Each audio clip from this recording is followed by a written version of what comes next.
Shalom, shalom. Want to give honor and glory to Yahweh Hashem Yahushai, right? We back into the laws again, right? Leviticus, the 15th chapter, right? The laws of uncleanness, right? You know, personal hygiene, okay? Right? How we stay clean to our, everyday life, how we conduct ourselves, okay? Right? Let's get into it, okay? This Leviticus 15 and verse 1. And the Lord spake unto Moses and to Aaron, saying, verse 2, speak unto the children of Israel, and say unto them, when any man have an running issue out of his flesh, because of his issue, he is unclean, right? So, meaning these running issues are more going into discharge, like pause, or those type of running issues, rather they are from Gentile area, okay, or, from Iraq, and them are running issues, okay, right?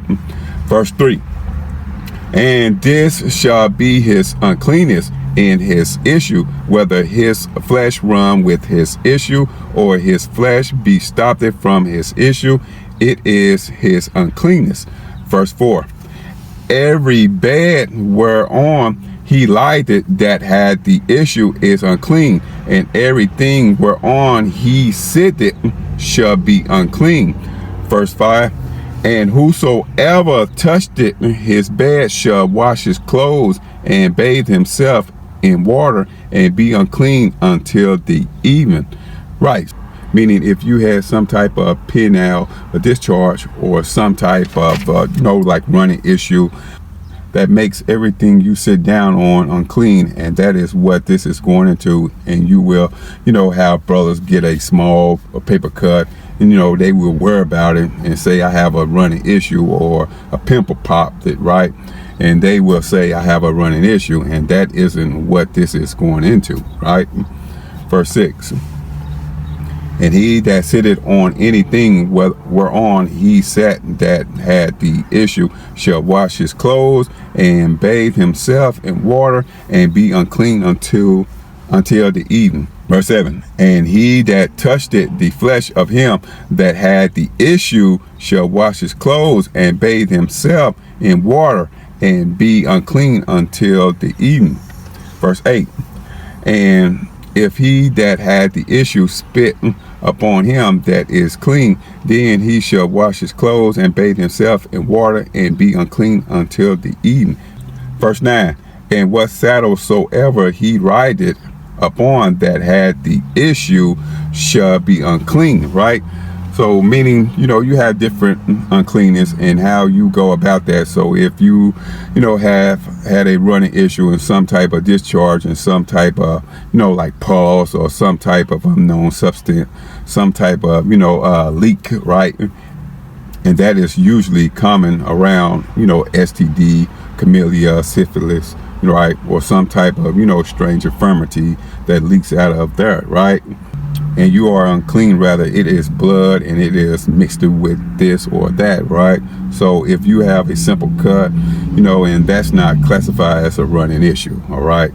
And also you're supposed to clean everything that you have touched it when you were unclean, right?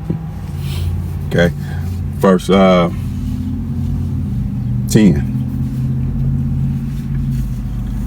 And whosoever touched it, anything that was under him shall be unclean until the evening. And he that beareth any of those things shall wash his clothes and bathe himself in water and be unclean until the evening, right? Meaning if you know somebody's unclean, don't enter into their house, okay? All right, because if you enter into their house, you sit down where they were sitting at, now you unclean, okay, right? So by law, you are required to tell them that, hey man, I'm unclean, and just don't sit where I just sit at, right? Okay, and you should go home and take care of yourself and shower and wash your clothes before the evening. And if you don't wash yourself and clean your clothes before the evening, and it is a sin, right? Okay, right? So verse 11. And whosoever he touched it that had the issue and had not rinsed it his hand in water, he shall wash his clothes and bathe himself in water and be unclean until the evening, right? So if you happen to touch a brother that was unclean, and go wash your hands as soon as you touch him, and don't wait around. And if you wait around and forget at the evening come around, and and you have not washed your hands, and that's a sin, okay? Right? And we also need to repent daily, right? Because if we forget to wash our hands when we are unclean for the evening, okay? Right? Verse 12.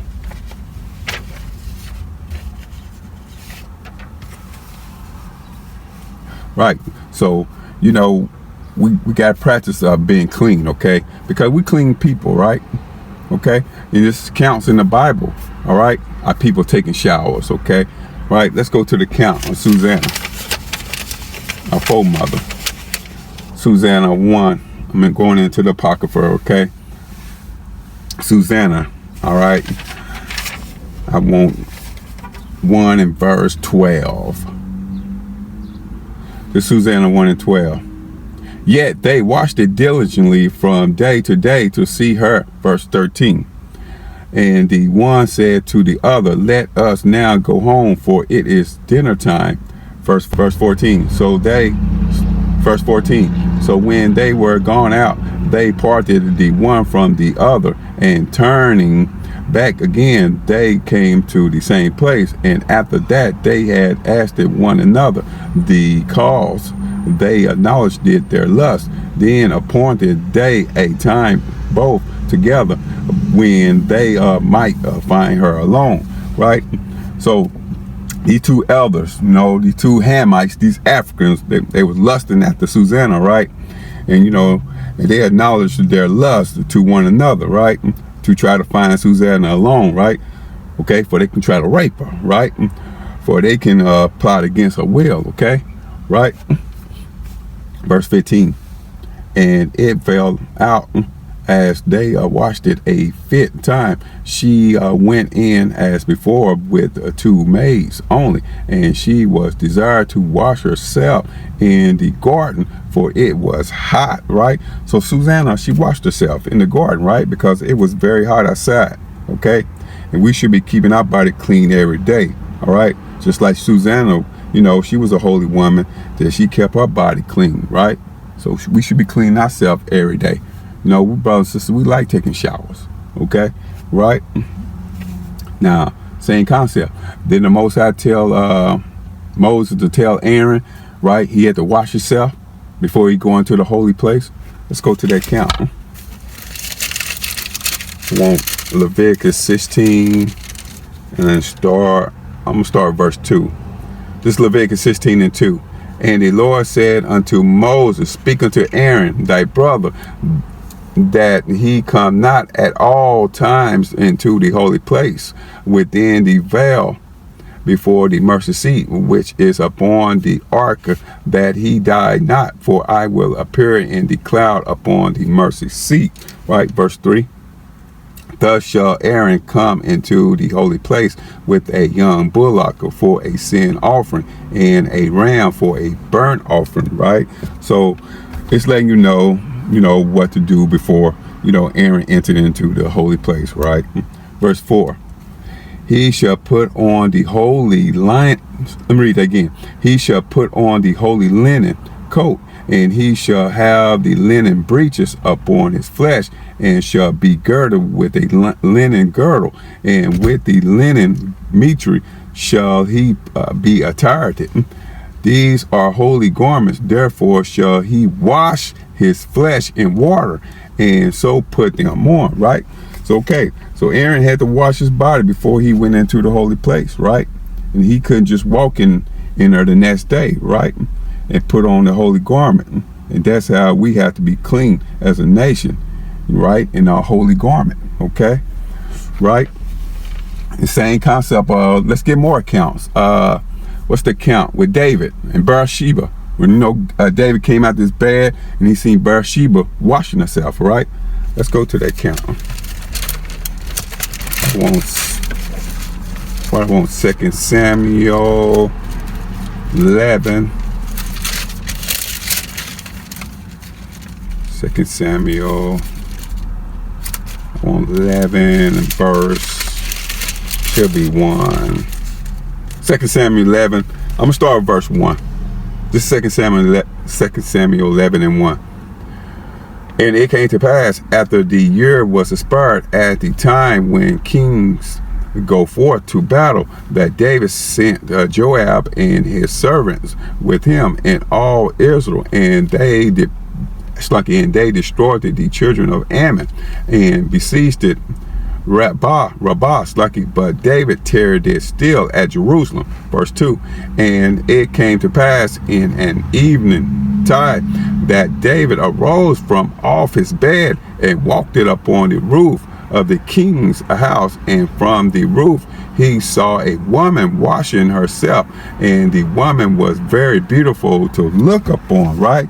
So, here's another account, okay, that we was always washing ourselves, and Bathsheba, right? She was washing herself, okay? And she's staying clean, right? We always bathed in oil, and smelling good, okay?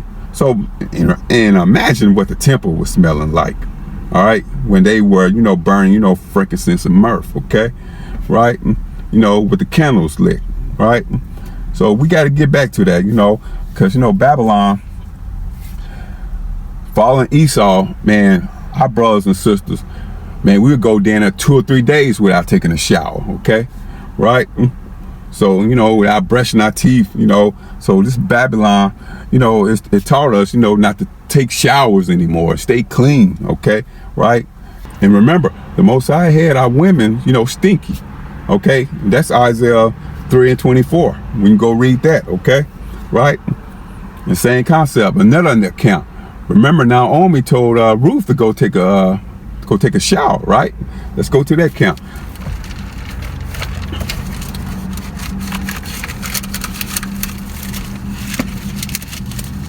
Let's go to it. Ruth 3 and 1. Then Naomi, her mother-in-law, said unto her, My daughter, shall I not seek rest for thee, that it may be well with thee? Right? So now Naomi, she's an Israelite, okay? Right? Verse 2. And now is not Boaz of our kindred, with whose maidens thou wast? Behold, he windowed it, barley tonight in the threshing floor. Verse 3. Wash thyself therefore, and anoint thee, and put thy raiment upon thee, and get thee down to the floor, but make not thyself known unto the man until he shall have done eating and drinking. Right? So Naomi, right, she was telling Ruth to wash herself, and it's no telling, man, what the hell Ruth was smelling like, right? Or what was going on, okay? But Naomi told Ruth to wash herself before you go, to the kindred, right? And get you down to the floor, but make not thyself known unto the man until he have, eating and drinking, okay? Right? So meaning, Naomi telling Ruth, right, stay in your place, right? So basically that's what she's saying, okay? Right, let's go back to Leviticus, okay? So we're just showing you our people in the Bible, we stayed clean. You see how Naomi, she had to be a clean person if she told Ruth, hey, go take a shower, okay? Ruth is a heathen, okay, right? A Moabite. She was living today, she'll be so-called Chinese, all right? Let's go back to Leviticus 15 chapter. And I want verse, should be, where I'm at, 12. Leviticus 15 and verse 12. And the vessel of earth that he touched it, which had the issue, shall be broken, and every vessel of wood shall be rinsed in water, right? Meaning you are unclean and you touch the vessel, and the Lord said you have to break it, right? Okay, and that's going into Leviticus 11 and 33. Let's go to it. It's Leviticus 11 and 31. These are unclean to you among all that creep. Whosoever do touch them when they be dead shall be unclean until the evening. Verse 32, and upon whatsoever any of them when they are dead do fall, it shall be unclean, whether it be any vessel of wood, or raiment, or skin, or sack, whatsoever vessel it be, wherein any work is done, it must be put into water, and it shall be unclean until the evening. So it shall be cleansed, right? Verse 33, and every earthen vessel where into any of them falleth, whatsoever is in it shall be unclean, and ye shall break it, right? So meaning you have a, like a roach, a bug in your glass that died in it, and you see it, right? And you can't, you can't wash your glass out, right? With soap and water, right? You gotta destroy it, okay? All right, so it's no washing out, putting it back in your cabinet, right? So you got to destroy it. You got to destroy that vessel, okay? Right? So that's an earthy vessel, all right? And, that goes for, pots, plates, pans, spoons, forks, bowls, things like that, right? So you got to destroy it, okay? But if a bug die on your clothes, and you can wash it, right? Because it is a raiment, okay? Right? Or, if a bug, die on your skin, and you can wash your skin or your sackcloth, or wood, okay? So if you got a wooden cabinet in your house, or you got a wooden floor, okay? All right, and if a bug, happen to die, in your wooden cabinet, okay? Or if your bug died on the floor, okay, on your wooden floor, right? You can wash it out, okay? But an earthly vessel, okay? All right, that's made of pottery, clay, bowls, right? You have to destroy it, okay? So it's best, if you got paper plates, some foam cups, because if a bug fall in your cup or your plate and it's dead, right? So you got to break it. So, it's just best, just have paper plates or foam cups, right? Plastic cups, right? But if you got plates and you got cups, guess what? That bug die in it, okay? You got to destroy it, okay? It's plain and simple. Let's go back to Leviticus 15. I think I want verse 13. It's Leviticus 15 and 13. And when he that had an issue is cleansed it of his issue, then he shall number to himself 7 days for his cleansing, and wash his clothes, and bathe his flesh in running water, and shall be clean, right? So meaning, after that man, had a boil issue running down his arm, and he have to, be unclean for 7 days, right? So he has to separate himself from the congregation for 7 days. And yes, we are still in captivity, right? So it's going to be hard, but we can't go around hugging brothers and sisters, right? Going to camp, right? So we have to be mindful of that, and don't be shaking people's hand at work, right? When you are unclean, okay? Verse 14, and on the 8th day, he shall take to him 2 turtle doves or 2 young pigeons, and come before the Lord unto the door of the tabernacle of the congregation, and give them unto the priest. Verse 15, and the priest shall offer them, the one for a sin offering, and the other for a burnt offering, and the priest shall make an atonement for him before the Lord for his issue, right? Meaning we don't have to worry about going to the priest anymore, right? All right, because we have everlasting sacrifice, which is Yahushua, and he was our burnt offering. So when everyone is unclean, the Lord went up to the Father, right, to cleanse our sins, okay, right? So he got that wiped off, right? He was the ultimate sacrifice for the nation of Israel, okay, right? Verse 16, and if any man's seed of compilation go out from him, then he shall wash all his flesh in water, and be unclean until the evening, right? So, the seed of compilation, right? What that means your sperm, right? All right, so if you got sperm coming out of you, And you have to wash yourself, okay? And you will be unclean until the evening, right? And also, you can't be having sex, right? And then come to camp, right? And if you having sperm on you, and you can't come around the brothers or the congregation, okay? Right? Verse 17. And every garment and every skin whereon is the seed of compilation shall be washed with water and be unclean until the evening, right? Right, so meaning you laying down with your wife, right? Now you got sperm on you, okay?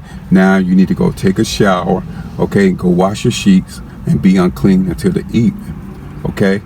Right? Leviticus 15:18. The woman also with whom man shall lie with seed of compilation, they shall both bathe themselves in water and be unclean until the evening, right? Meaning the woman has to wash herself as well, right? And everyone has to wash themselves after they have sex, okay? Right? Verse 19, and if a woman have an issue, and her issue in her flesh be blood, she shall be put apart 7 days, and whosoever toucheth her shall be unclean until the evening, right? Meaning the woman is on her flower, right? Her menstruation, okay? And she's bleeding, and she has to separate herself 7 days, okay? All right, and no, you can't hug your wife, all right? Can't be kissing on, can't be packing her around, okay? She has to be separated herself from her husband, okay? Verse 20. And everything that she lighted upon in her separation shall be unclean. Everything also that she sitteth upon shall be unclean, right? So meaning you can't, you can't lay in the bed with your wife, right? While she on her flower, okay? So, for example, if a woman was driving or in the car and she's on her flower, and your car will be unclean, all right? Until the evening. And you can't just really wash your car seat like that, right? But it will be unclean, all right? And for another example, if you and your girl coming to camp, right, and she just started her flower, right, and you have to stay outside the camp for that evening, okay? Also when your wife is on her flower for 7 days, don't sleep with her, right? Go sleep on the sofa. When she's on her flower, she shall warn her husband that she's on a flower, all right? For he know to go sleep on the sofa, okay? All right, we practicing the righteous act, okay? And when it say unclean, it means defile, okay? Verse 21, and whosoever toucheth her bed shall wash his clothes and bathe himself in water and be unclean until the evening, right? So meaning washing your clothes and taking a shower and being unclean for the evening, right? And for another example, if you have one toilet, and most, blacks, Hispanics, Native Americans, Seminole Indian, we live in an apartment or a house. 9 out of 10, we got one toilet, right? So we got one toilet, right? If your woman unclean, she go use that toilet, right? Make sure she use some bleach, some wipes, and Ajax, clean that toilet, right? Because the brother, the husband, he gotta go use that toilet, right? So cause we got one toilet, okay? Now, if a brother got an apartment or a house with 2 toilets, okay, and that sister, she's on her administration, okay, that sister go use that toilet on, and that brother go use that other toilet, right? But that's not the case, right? Most of our people, we got one toilet in our house or apartment. So she need to, when she use that toilet, wipe that toilet down good for that brother can use it, right? Because at the end of the day, we just practicing the righteous acts, okay? Okay? Verse 22. And whosoever toucheth anything that she sat upon shall wash his clothes and bathe himself in water and be unclean until the evening, right? Meaning you have to wash your clothes and take a shower and be unclean until the evening, okay? 23. And if it be on her bed or on anything whereon she sitteth, when he touched it, he shall be unclean until the evening, right? Meaning, if it's blood on the bed and the husband touch it, and he will be unclean until the evening, right? And wash your clothes and take a shower, right? Okay. Remember, when it say evening, all right, that means to the following next day. All right, like I explained earlier, if I get unclean tonight, boom, I wash myself, wash my clothes, go take a shower, boom, I'll be clean to the evening. To tonight, boom, all the way to tomorrow night. All right, verse 24. And if any man lie with her at all, and her flower be upon him, he shall be unclean 7 days, and all the bed whereon he lied it shall be unclean. Right? Meaning, if a man have sex with his wife and she is on a flower, and now you got blood on you, now you unclean for 7 days. Okay? Verse 25.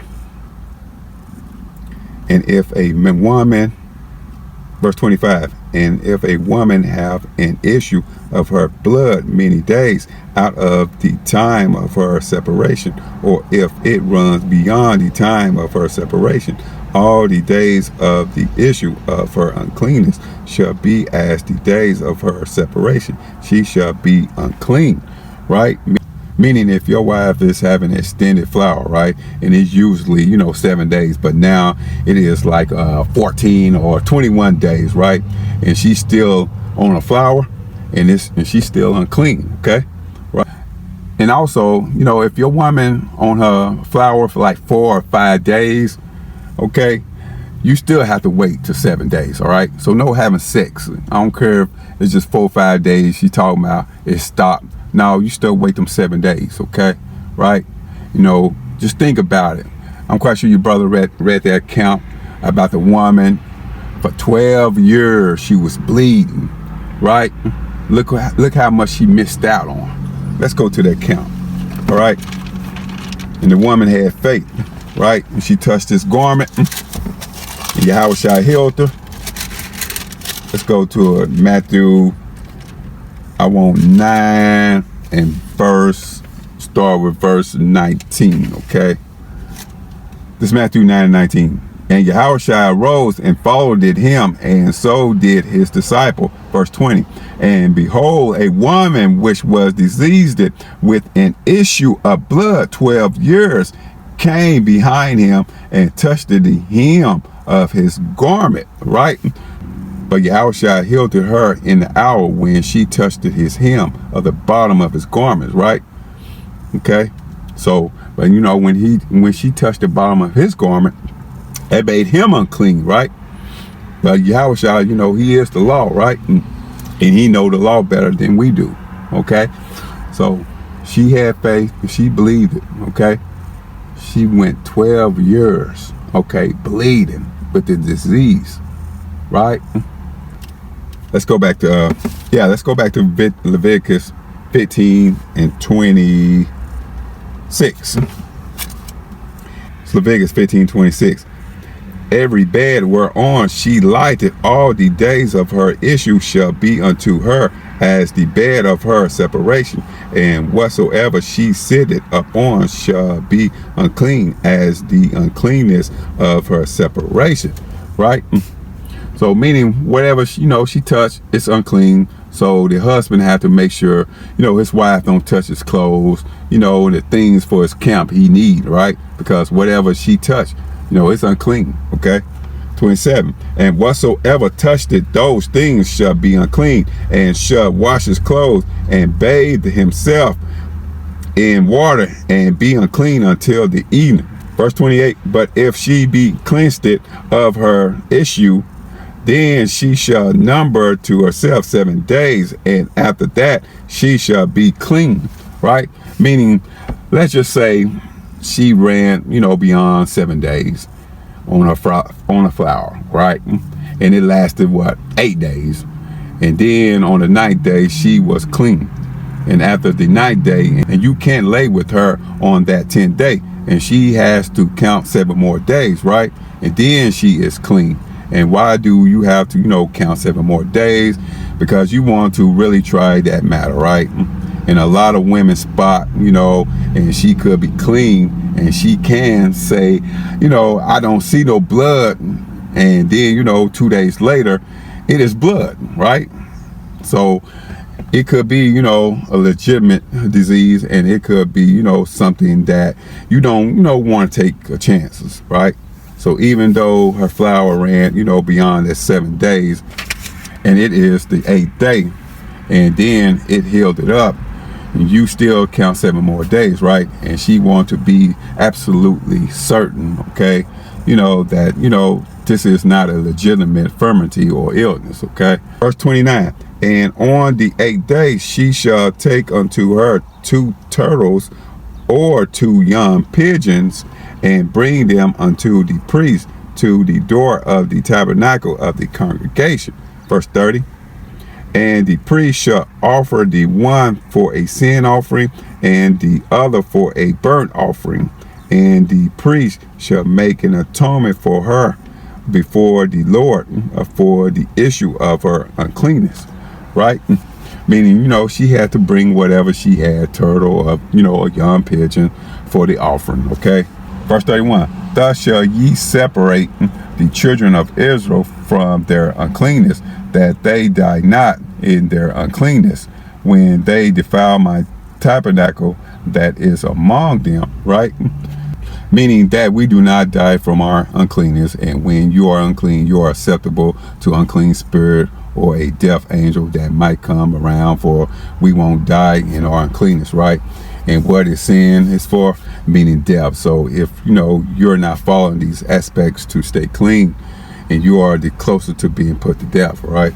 Verse 32, this is the law of him that had an issue, and of him whose seed goeth from him, and is defiled therewith. Verse 33, and of her that is sick of her flower, and of him that had an issue, of the man, and of the woman, and of him that lied with her that is unclean.